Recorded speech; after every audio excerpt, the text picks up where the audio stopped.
একমাত্র ছেলের স্কুলে যাতায়াতের জন্য উপহার হিসেবে সাইকেল কিনেছেন বাবা, কিন্তু ঢাকা থেকে সেই সাইকেল গ্রামে নিয়ে যেতে লাগবে বাড়তি ভাড়া। একদিকে ছেলের স্বপ্ন পূরণ, আরেকদিকে আর্থিক সংকট। বলছি গাইবান্ধার মোহাম্মদ রাজুর কথা।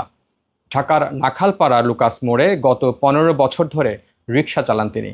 ছেলের স্বপ্ন পূরণের জন্য কয়েক মাস আগে কিছু কিছু টাকা জমিয়ে কেনেন একটি সাইকেল। এবার ঈদে বাড়ি ফেরার পালা।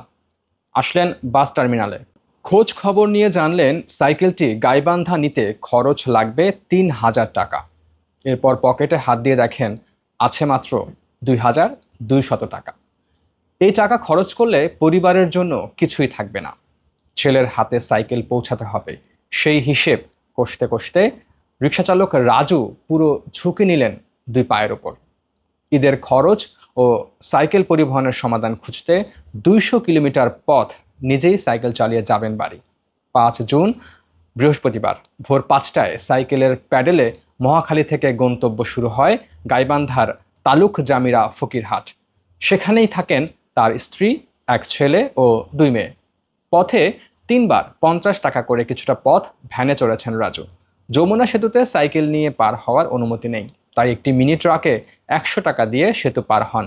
ট্রাকটি গাইবান্ধার দিকে গেলেও বেশি ভাড়া দিতে না পারায় নামিয়ে দেন রাজুকে। টানা 21 ঘন্টা সাইকেল চালিয়ে যখন বগুড়ায় পৌঁছান তখন মধ্যরাত। ঠ্যাঙ্গামারা এলাকায় চলছে সেনাবাহিনীর চেকপোস্ট।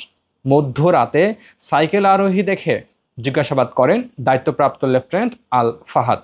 ছেলের জন্য বাবার এমন ত্যাগের গল্প শুনে মুগ্ধ সেনা কর্মকর্তা। তখনই সেনাবাহিনীর পক্ষ থেকে তাকে দেয়া হয় খাবার। এরপর নিরাপদ যাত্রার জন্য একটি ট্রাক ঠিক করে দেন লেফটেন্যান্ট ফাহাদ। সাইকেল তোলা হয় ট্রাকের পেছনে, আর চালকের পাশেই বসিয়ে দেন মোহাম্মদ রাজুকে। সেনাবাহিনীর পক্ষ থেকে খাবার ও ট্রাকে করে গাইবান্ধা যাবার সুবিধার জন্য কৃতজ্ঞতা প্রকাশ করেন মোহাম্মদ রাজু।